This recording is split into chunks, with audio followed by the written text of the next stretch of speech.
दोस्तों आज हम लोग जो है ना most important chapter class 11th का हम लोग पढ़ने वाले हैं रिलेशन एंड फंक्शन को। रिलेशन एंड फंक्शन यानी कि संबंध और फलन कहते हैं।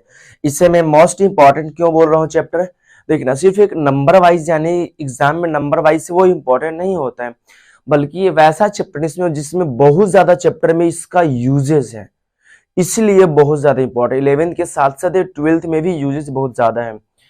तो हम लोग समझेंगे रिलेशन क्या होता है, फंक्शन क्या होता है। देखना तो इसके पहले आप लोगों ने सेट को पढ़ लिया होगा। अगर आपने सेट नहीं पढ़ा है, समुच्चय नहीं पढ़ा है, तो डिस्क्रिप्शन में मैं इसका लिंक दे दूंगा, आप वहां से पहले उसकी इंट्रोडक्शन वीडियो को देख लीजिएगा, तो कहीं ना कहीं ज्यादा बेटर होगा आपको रिलेशन एंड फंक्शन को समझने के लिए। तो चलिए समझते हैं रिलेशन एंड फंक्शन क्या होता है। देखना रिलेशन की अगर मैं बात करूँ ना, यानी कि संबंध की मैं बात करता हूँ, रिलेशन।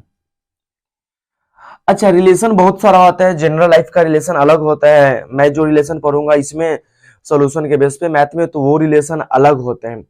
जैसे रिलेशन क्या होता है, भाई भाई का रिलेशन होता है, भाई बहन का रिलेशन होता है, बाप बेटा का रिलेशन होता है, माता पिता का रिलेशन होता है। तो एक सभी का एक रिलेशन होता है। जैसे अब कोई जरूरी है, अगर नंबर वाइज में अगर मैं लिखना चाहूँ तो ए, अगर ए इज ग्रेटर देन मैं बी लिख देते, यहाँ ए और बी का रिलेशन हो गया कि ए बड़ा है, किससे बड़ा है, तो बी से बड़ा है। या अगर मैं ए पार्लेल बी लिख दिया तो इसका मतलब क्या हो कि ए जो है बी के समांतर है, पार्लेल है, तो ये भी एक रिलेशन हो गया। कुछ भी अगर मैं ए बराबर अगर बी दे दूं तो ये भी एक रिलेशन हो गया। क्या रिलेशन हो गया कि ए जो है वो बी के बराबर है। तो चलिए समझते हैं पहले।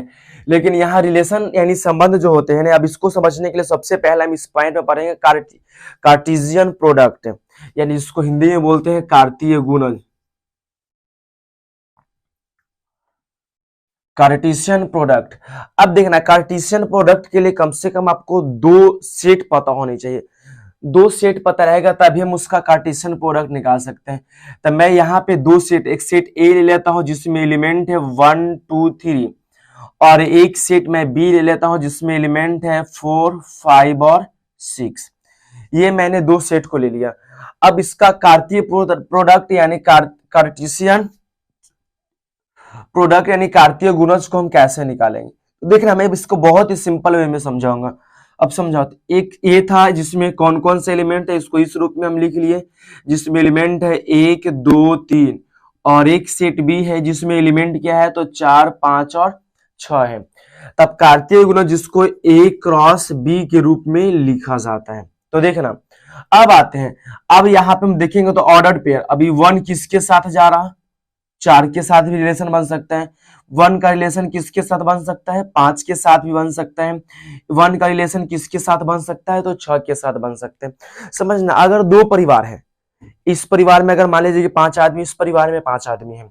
अब मैं अगर यहाँ पे मैं रिलेशन को बनाता हूँ ना, तो बताना इसमें से किसी एक आदमी को, तो इस आदमी का रिलेशन ये भी कोई ना कोई, ये भी कोई ना कोई, ये भी कोई ना कोई, ये भी कोई ना कोई, और ये भी कोई ना कोई लगेगा। यानी एक का रिलेशन सबके साथ होगा। रिलेशन जो होता है, एक का रिलेशन सभी के साथ हो सकता है, या सभी का रिलेशन जो है एक के साथ भी हो सकता है। तो ध्यान दीजिएगा आप यहाँ पे। अब उसी तरह 1 किसके किसके साथ जा सकता है, तो 1 जा सकता है 4 के साथ, फिर 1 5 भी हो सकता है, या 1 6 भी हो सकता है। 1, अब 1 तो हो गया ना सब, 2 1 2 4 2 5 2 6, यानी कि 2 4 भी, फिर क्या होगा 2 5 होगा, फिर क्या होगा 2 6 होगा। फिर अब आता है 3 4 3 5 3 6, 3 4 फिर 3 5 एंड क्या होगा 3 6 होगा। यही होगा ना। अब बताना ए क्रॉस बी में, यानी ए क्रॉस बी को हम क्या बोलते हैं, Cartesian product of A and set A and B, यानी ए और बी का कार्टेशियन प्रोडक्ट निकाल रहे हैं हम, ए से बी में निकाल रहे हैं। तो टोटल हमारे पास कितना है, 1 4 1 5 1 6, फिर 2 4 2 5 2 6, फिर 3 4 3 5 और 3 6, यानी 1 तीनों के साथ करेगा, 2 तीनों के साथ करेगा, और 3 भी तीनों के साथ करेगा। तो यहाँ पे देखना दोस्त, एक जोड़ा जोड़ा में आया ऑर्डर। ऑर्डर का मतलब क्या होता है, तो क्रम होता है। तो ऑर्डर का मतलब एक क्रम, तो यहाँ पे एक क्रम में आया। तो जो क्रम में एक आया ना, इसको हम लोग ऑर्डर्ड पेयर बोलते हैं। क्या बोलते हैं, ऑर्डर्ड पेयर कहा जाता है इसे, ऑर्डर पेयर। ऑर्डर का मतलब एक क्रम में, एक जोड़ा में, क्रम में रहेगा और जोड़े में रहेगा वो। अब समझना, इस ऑर्डर पेयर की दोस्त एक खासियत होता है। क्या खासियत होता है कि इस ऑर्डर पेयर में जो फर्स्ट, अगर मैं इस ऑर्डर पेयर को उठा लेता हूं तो इसका जो फर्स्ट एलिमेंट रहेगा ना वो बिलोंग्स टू, यानी कि फर्स्ट एलिमेंट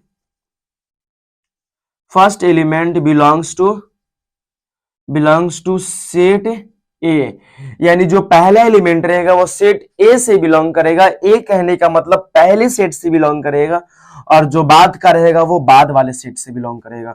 तो बताना, इसमें 3 पहले है तो ये सेट ए से बिलोंग करेगा। हमें कैसे पता, देख लो 3 सेट ए में, यहाँ पे बाद में 6 है तो ये बाद वाला है तो बाद वाले सेट से बिलोंग करेगा, यानी बी से बिलोंग करेगा। इसमें सब कोई भी ऑर्डर पेयर को उठा लो आप, उसमें यही देखिएगा कि पहला जो है फर्स्ट सेट से बिलोंग करेगा, सेकंड जो है सेकंड सेट से बिलोंग करेगा। अब मैं 1 6 को ले लेता हूं, देखना 1 6 में पहले 1 है तो ये ए से बिलोंग करेगा, बाद में 6 है तो ये बी से बिलोंग करेगा, यानी 6 बी में है। तो ये क्या होगा, यानी कि हम कह सकते हैं ना, first element belongs to set A and second element belongs to set B, यानी कि जो पहला एलिमेंट रहेगा वो फर्स्ट सेट से बिलोंग करेगा, एंड सेकेंड जो एलिमेंट्स रहेगा ना वो सेकेंड सेट से बिलोंग करेगा। अब देखना, मैंने अभी तक ए क्रॉस बी निकाला है, ऐसा जरूरी थोड़े कि सिर्फ ए क्रॉस बी, क्या बी क्रॉस ए नहीं निकलेगा? तो हाँ बिल्कुल निकलेगा। तो अब बताना, बी क्रॉस ए निकालेगा तो पहले हम बी को लिख देते हैं और बाद में किसको लिख देते हैं, ए को लिख देते हैं। तो बताना बी में कौन कौन सा एलिमेंट है दोस्त, तो बी में 4 5 6 है, यानी क्या होगा 4 5 6। ए में कौन कौन सा एलिमेंट है, तो 1 2 3 है, तो यहाँ पे 1 2 और 3 आ गया, हो गया। अब बी क्रॉस ए, यानी कार्तीय गुणज क्या निकालना है, बी क्रॉस ए निकालना है। तो पहले 4 1 के साथ जाएगा, 4 2 के साथ जाएगा, 4 3 के साथ जाएगा, यानी यहाँ पे क्या हो जाएगा 4 1 हो जाएगा, 4 2 हो जाएगा और 4 3 हो जाएगा। अब उसी के जैसा 5 1 के साथ, 2 के साथ और 3 के साथ, यानी 5 1, फिर यहाँ पे क्या होगा 5 2 होगा, फिर यहाँ पे क्या होगा 5 3 होगा। उसी तरह 6 1 6 2 और 6 3, 6 1 हो जाएगा, 6 2 हो जाएगा एंड 6 क्या हो जाएगा 3 हो जाएगा। अब देखना, तो क्या, अच्छा अब क्या आप बोल सकते हैं कि ए क्रॉस बी और बी क्रॉस ए दोनों सेम है? नहीं सेम है। अच्छा बताना कैसे, बताता हूँ।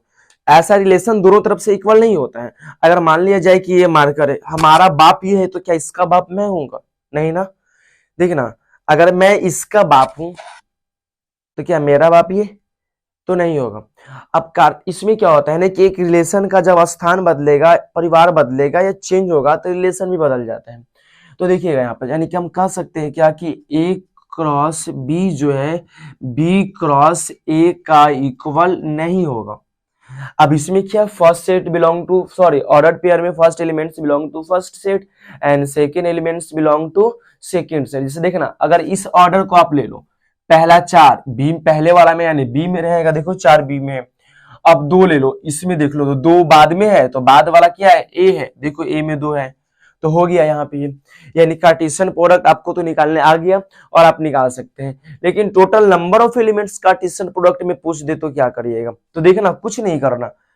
अगर बताना, इसमें बी क्रॉस ए निकाला, 1 2 3 4 5 6 7 8 9, के गो आया 9 गो।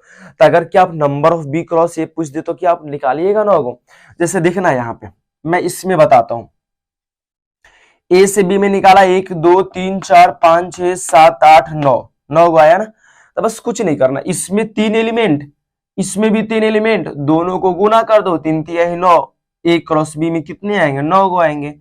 जैसे देखना, अगर नंबर ऑफ से ए क्रॉस अगर बी पूछ देता तो कुछ नहीं करो, जो नंबर ऑफ ए है और नंबर ऑफ बी है दोनों को आपस में मल्टीप्लाई कर दो, आ जाएगा। यानी ये 3 गो था, ये 3 गो था, टोटल कितना आ गया 9 गो आ गया। चेक कर ले जाए, इसमें 3 गो इसमें 3 गो, तो ए क्रॉस बी में कितने एलिमेंट है, तो 1 2 3 4 5 6 7 8 और 9। ये था हमारा ए क्रॉस बी और बी क्रॉस है जो इक्वल नहीं होता है। अगर आपको जब भी क्वेश्चन मिले तो आपको निकाल सकते हैं कार्टेशियन प्रोडक्ट को, तो हाँ बिल्कुल से निकाल सकते हैं। अब मैं इसके बाद और समझाता हूं, इसे नोट कर लीजिए ना।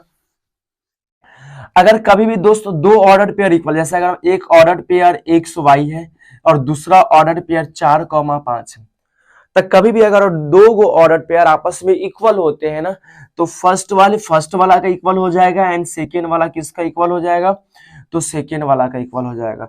जो फर्स्ट में रहेगा वो फर्स्ट का इक्वल, यानी कि x बराबर कितना हो जाएगा, 4 हो जाएगा। और बाद वाला की इक्वल, यानी कि y बराबर भी कितना हो जाएगा, 5 हो जाएगा। इसमें भी बहुत सारा क्वेश्चन को कैलकुलेटिव करके अगर दे सकता है तो आपको बना लीजिएगा। और मैं अभी जो एक और फॉर्मूला को जो बताया था वो क्या था, कभी भी अगर नंबर ऑफ आपसे ए क्रॉस बी पूछ दे तो क्या करिएगा, नंबर ऑफ ए और मल्टीप्लाई कर दीजिए नंबर ऑफ बी के साथ, तो आपका टोटल आ जाएगा जितना भी रहेगा। अब ऐसा जरूरी थोड़े मैं सेट का नाम यहाँ पे ए और बी में दिया हूँ, तो फॉर्मूला भी मैंने ए और बी में लिखा है, जिसमें नाम रहेगा उसमें हम फॉर्मूला का नोट करेंगे। तो ये था हमारा चैप्टर 2.1 का इंट्रोडक्शन। इसके बाद मैं नेक्स्ट वीडियो में नेक्स्ट को देखूंगा, इसके फिर सोल्यूशन को देखूंगा। तब तक के लिए जय हिंद एंड जय भारत।